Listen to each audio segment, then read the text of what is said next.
पिंपरी चिंचवड शहरातील सध्याचं राजकारण आणि या राजकारणावर चाललेला वादविवादाचा प्रश्न हा तरुणांसाठी आणि इतर नागरिकांसाठी किती महत्त्वाचा ठरेल आणि किती गांभीर्याने घेतला जाईल आणि याचा दुष्परिणाम किंवा परिणाम काय होईल, या वादांमुळं नागरिकांच्या विकासाला काय अधोगती मिळेल का, याविषयी चर्चा करण्यासाठी शहरातील महापौर हनुमंतजी भोसले आणि शहरातील ज्येष्ठ पत्रकार बाळासाहेब ढसाळ आज आपल्यासोबत चर्चेला आहेत. सर, काय सांगाल, आज दोन दादांच्या वादात कुठंतरी विकासाला अधोगती मिळते असं वाटेल?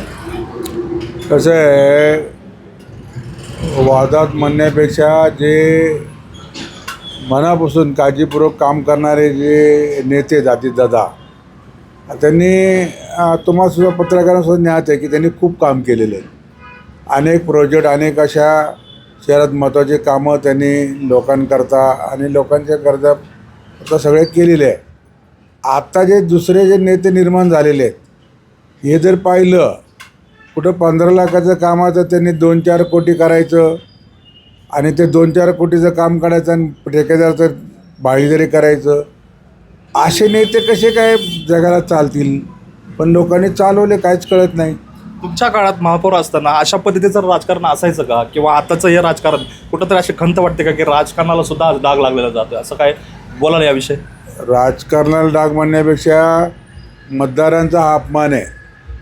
जे आमच्या काळाचे नेते होते ते लोकांच्या कामासाठी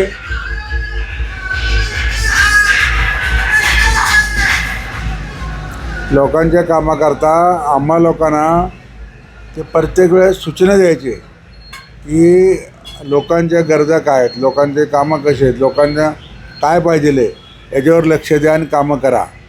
आताच्या नेत्यांचं आत्ताच्या पदाधिकाऱ्यांवर वजन राहिलेलं नाही.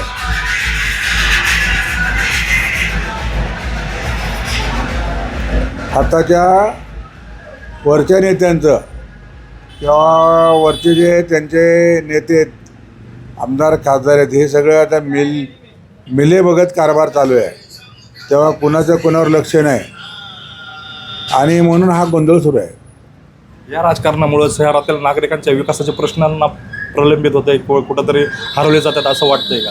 होतं ना. उदाहरण घ्या ना, अण्णासाहेब मगर स्टेडियम आता 4 वर्ष झाली पाडून.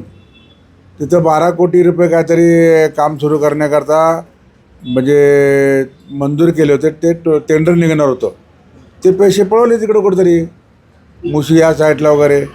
म्हणजे अण्णासाहेब मगर स्टेडियम लोकांच्या गरजेचं आहे, ज्येष्ठ नागरिकांचं गरजेचं आहे. रोज लोक वॉकिंगला जातात, त्या ठिकाणी जे लोकांना सुरक्षितता असतं ते आज थांबलेलं आहे. म्हणजे हे सगळं म्हणजे विचित्रच आहे ना. शहरातील राजकीय वातावरण हे अधिक परिपक्व होण्यासाठी काय अपेक्षित भूमिका असाव्यात, राजकारणात काय बदल व्हायला हवेत, असं कोणत्या भूमिकांना तुम्ही पुढे घेऊन येणार राजकारण पाहताय? काय भूमिका पाहायचं? राजकारणाचं अख्खं बदलच झालेलं आहे आणि राजकारण आमच्या काळातलं होतं ते दिसतच नाही. गेल्या विधानसभेला पाहिलं तर नोटांचा पाऊसच पडला मतदारावर. काय मतदार विचार करणार? कुठला म्हणजे आशा घेऊन मतदान करणार?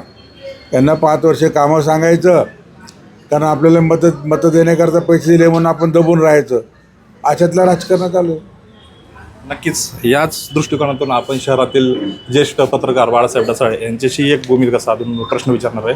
साहेब, काय सांगाल, या वादातून माध्यमांचा प्रकाश जो असं उत्तेजित करणारा वाटतोय का एखादा समन्वयक साधणारा वाटतं या वादात? सगळ्यात महत्त्वाचा भाग म्हणजे माध्यमांचा रोल माध्यम विसरलेत असं एकंदर आत्ताचं वातावरण आहे. कसे विसरलेत तर माध्यमांचा रोल असतो की त्यांनी विरोधी पक्षाची भूमिका ही हुबेहूब वठवली पाहिजे. हा माध्यमांचा मूळ रोल असतो.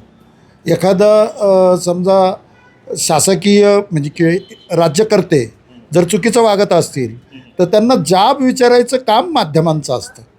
मुळात आपल्याकडं झालं आहे काय की माध्यमं ही चिरीमिरीत विकली जात आहेत. चिरीमिरीत विकली गेल्यामुळं तुम्हाला लोकांचा आवाज नाही ना सांगता येत.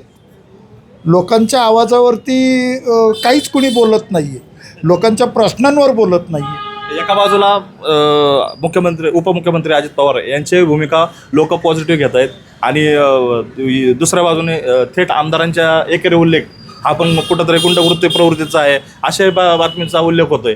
त्यावेळेस काय वाटतं की काय घ्यावं, एखाद्या तरुणांनी घ्यावं तर काय घ्यावं? मुळात गंभीर प्रश्न असा आहे की कोणत्याही राज्यकर्त्यांनी किंवा राजकारण्यांनी आपली स्वतःची लायकी आणि आपला स्वतःचं स्टेटस बघून एकमेकांवरती प्रहार करावेत असं माझं मत आहे. तसं पाहिलं तर आता जर समजा तुम्ही लांडगे आणि अजित पवार यांच्या वादाचा जर प्रश्न निर्माण झाला तर लांडगेंना हाताला धरून उभं केलं आहे अजित पवारांनीच. मुळात म्हणजे विलास लांडे हे त्यांचे मामे सासरे, त्यांच्या आग्रहाखातर विलास लांडेंच्या आग्रहाखातर अजितदादांनी त्यांना उमेदवारी दिली, त्यांच्याच आग्रहाखातर परत उमेदवारी दिली, त्यांच्याच आग्रहाखातर स्टँडिंग कमिटीचं चेअरमन केलं. आता ते मामे सासरे असल्यामुळं बाबा आपली बाची नांदते तिथं नको कटकट. एका बाजूने त्यांनी सुद्धा असं एक स्टेटमेंट दिलं की मी त्यावेळेस अजितदादांना सांगत होतो की ही पदं वगैरे नको आहे त्यांना, तुम्हाला माहीत नाही दादा या गोष्टी आत्ताच नको आहेत, पण तरीही अजित पवारांनी कोणत्या कारणास्तव त्यांना पदं दिले आणि आज तीच कारणं अजितदादांना भावत आहेत असं वाटतंय का तुम्हाला एक पत्रकार म्हणून? तसं पाहिलं तर संपूर्ण शहरामध्येच अजितदादांनी ज्यांना ज्यांना मोठं केलं की 70% लोक आज त्यांना सोडून पळून गेलेत. म्हणजे अक्षरशः अगदी कालचं उदाहरण द्यायचं झालं तर अपर्णा डोके, राजू मिसाळ, काय प्रशांत शितोळे, काय सांगतात ही नावं तुम्हाला? ही नावं आज BJPकडे पळून गेलीत. काय सांगतायत ही नावं? याचाच अर्थ असा की तुम्ही ताकद दिल्यानंतर ते लोक इतके गब्बर झाले की तुम्हालाच जुमानसे झाले नाहीत. हा प्रॉब्लेम आहे ना अजित पवारांच्या एकंदर राजकारणाचा. तर अजित पवारांनी इथून पुढेही या गोष्टीचा विचार करावा. आपले कोण, दुसरे कोण, किंवा ज्यांना ज्यांना आपण ताकद देतो ते खरोखरच आपल्याबरोबर राहतील का याचा विचार खरं म्हणजे त्यांनी केला पाहिजे. अजितदादांनी देखील याच निवडणुकीला एवढं हाताशी धरून आज अलार्म 5 म्हणून कामाचं प्रलंबित कामांचं किंवा चालू कामांची दर्शिका सुचवली आज. तर हे कामं नक्कीच पूर्ण होतील असा तुम्हाला ठाम विश्वास वाटतो काय पत्रकार म्हणून? किंवा आतापर्यंत प्रलंबित राहिलेले कामं होत आले आहेत की नाहीत ह्याच्यावर काही संभ्रम तयार होतोय असं वाटतंय का तुम्हाला? सगळ्यात महत्त्वाचा भाग याच्यातला असा आहे, अजित पवारांच्या बाबतीत एक सांगता येईल की त्यांच्या कामाची हातोटी फार मोठी आहे. हे कुणीही मान्य करेल. म्हणजे याच्यासाठी राज्य सरकारच असं नाही तर म्हणजे अगदी आमच्या शहरातलं लहान मूलसुद्धा म्हणेल की अजित पवारांच्या कामाबद्दल माझं काहीच म्हणणं नाही. ते चांगलंच काम करतात, त्याबद्दल वाद नाही. एक दूरदृष्टी आहे. या शहराची स्थापना ज्यांनी केली ते अण्णासाहेब मगर, त्याच्यानंतर रामकृष्ण मोरे, त्याच्यानंतर शरद पवार स्वतः, शरद पवारानंतर अजितदादा स्वतः यांनी एक विजन ठेवून या शहराचा विकास केला. जो विकास गेल्या 8-9 वर्षापासून थांबला आहे. आत्ता होतं आहे काय माहिती आहे का, विकास हा कुणासाठी करायचा तर कामं ठेकेदारांसाठी काढली जातात, पब्लिकसाठी काम नाही केलं जात. हा सगळ्यात मोठा प्रॉब्लेम आजच्या एकंदर याचा आहे, सत्तेचा आहे. ही सत्ता कुणासाठी वापरायची तर आपले बगलबच्चे ठेकेदार, आपले मित्रमंडळी सप्लायर यांच्यासाठी वापरत आहेत. ती जनतेसाठी वापरली जात नाही. एखादं काम काढल्यानंतर ते काम जनतेसाठी किती उपयोगाचं आहे त्याच्यापेक्षा ते कोणत्या कॉन्ट्रॅक्टरला द्यायचं हे जास्त महत्त्वाचं असं ठरलं जातं. याच प्रश्नाला अनुसरून अण्णा मी तुमच्याशी ओळखतोय. अण्णा काय वाटतंय की या ठेकेदार प्रवृत्ती जी आता चालली आहे आणि PPT तत्वावर कामं देण्याचं जे षडयंत्र रचलं जात आहे, म्हणजे हे कुठंतरी नागरिकांच्या विकास कामाला अधोगती वाटते तुम्हाला? मी आता माझ्या मुलाखतीत मी बोललो ना, जे अण्णासाहेब मगर स्टेडियम आहे ते नागरिकांच्या इथंच आहे. नागरिकांच्या रोजचं जे जीवनमान तिथं जाणं, व्यायाम करणं, वॉकिंग करणं या सगळ्या गोष्टी अशा नागरिकांचे महत्त्वाचे आहेत ना. गार्डन वगैरे त्या ठिकाणी स्विमिंग पूल आहे. त्या सगळ्या गोष्टी जे नागरिकांना पाहिजे त्यातला बजेट जे आहे यांनी आता या शहरातला ते दुसऱ्या कामाकडे वळवलं. त्याचा अर्थच ते आहे की ठेकेदार पोचणं. म्हणजे तुम्हाला आधी सांगितले मी 15 लाखाचं काम असेल तर 4 कोटी कशी करायचं आणि 4 कोटीचं काम दिल्यानंतर सांगायचं हे 15 लाखाचंच आहे, मग तुला एवढं घे, मला एवढं दे, वाटप करायचं. आता ते कुठेतरी दादांच्या ते एक प्रवक्ते मॅडम म्हणलेच बाबा त्या कुत्र्यांचं काहीतरी ते त्या कुत्र्यांचे पैसे आता दादाने त्या आता आम्ही लहान तोंडी मोठं घास घेत नाही, पण आता खरं आहे दादांच्या बरोबर संघर्ष करणं ही पात्रता नाही त्यांची. आणि दादानी लंगट बांधायला शिकवलेलं त्यांना आणि सोडले राजकारणात पैलवान. पण तो आता ते दादांच्या बरोबर जर असं करत असेल तर दादा कधी लंगूट फेडून घेतील हे बी कळणार नाही. म्हणजे त्याला हे असं अनेकांना दादांनी बरोबर पाणी पाजलेले.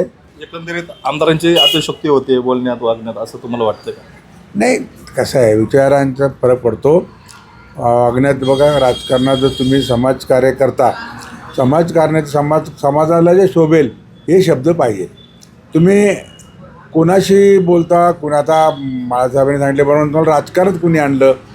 आता या गोष्टी जर नीट त्यांना तुम्हाला जे कळलं नाही की आपल्याला आता त्यांनी सांगितलं विलास त्यांचे मामा सासरे वगैरे वगैरे वगैरे वगैरे, पण त्याहीपेक्षा दादानी तुम्हाला किती मोठं केलं, मग त्यांच्या बाबतीत बोलताना किती आदर ठेवायला पाहिजे हे जर तुम्हाला भान नसेल तर ते राजकारणाची फार धुंदी असेल तर कधी ना कधी तो नागरिक आहे ना जनता याचा दखल घेतील.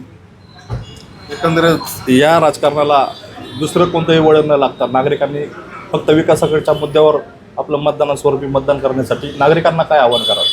नागरिकांना आव्हान काय करायचं, नागरिकांची फार मनात आहे. गेल्या विधानसभेला एवढं नागरिकांनी हे विधानसभा हातात घेतलं होतं, पण आता त्या मोदींनी काहीतरी मशीन गडबड ठेवलेली आहे आपल्याकडं. त्या मशीन गडबडमुळं नागरिकांची इच्छाच पूर्ण होत नाहीत. आपण बाळासाहेब डसाळ यांच्याशी थोडंसं एक शब्द करू. साहेब, काय सांगाल, मोदींनी गडबड केली मशीनद्वारे, हा सवाल कसा वाटतो? मोदींनी मशीनची गडबड केली किंवा कसं, हा थोडा तांत्रिक मुद्दा आहे. आपण म्हणजे मी स्वतः तंत्रज्ञ नाही, त्यामुळे याच्याबद्दलचं विशेष भाष्य मी करू शकणार नाही. पण सगळ्यात महत्त्वाचा भाग असा की या निवडणुका आता अर्थकारणावरती अडकून राहिल्या. म्हणजे पैशाचा पाऊस पडणे, मताला 2,000, 3,000, 5,000चा भाव फोडणे, हे जे प्रकार झालेत त्यामुळं वोटर आपलं खरं मत देत नाही. तो काय म्हणतो की 5 वर्ष माझ्याकडे कोणी ढुंकून बघणार नाही, तर आत्ता जे मिळतं आहे ते पदरात पाडून घ्या आणि सोडून द्या विषय. येणाऱ्या राजकारणात नागरिकांनी योग्यरित्या मतदानाचा हक्क बजावण्यासाठी त्या नागरिकांना काय आवाहन करावं? सगळ्यात महत्त्वाचं म्हणजे डॉक्टर बाबासाहेब आंबेडकरांनी ज्यावेळी या देशामध्ये एक नागरिक एक मत अशी म्हणजे अशी पद्धत सुरू केली, अशी पद्धत कायद्यात आणली, त्याचवेळी रंक आणि राव दोघांनाही सारख्याच मताचा अधिकार प्रदान केला. म्हणजे उद्या अंबानीच्या मताला जेवढी किंमत आहे तेवढीच बाहेर आमच्या झोपडपट्टीत राहणाऱ्या 80 वर्षाच्या म्हाताऱ्याच्या मतालाही आहे. मताची किंमत सारखीच ठेवली. याचं कारणच मुळात ते की तुम्ही तुमचा प्रतिनिधी कोणत्याही प्रकारचं आमिषाला बळी न पाडता, कोणत्याही प्रकारच्या धाकदपटशाला बळी न पडता तुम्ही तुमचा प्रतिनिधी निवडावा, हाच खरं म्हणजे मूळ आशय होता. आता त्या आशयालाच यांनी हरताळ फासला, त्याला कोण काय करणार.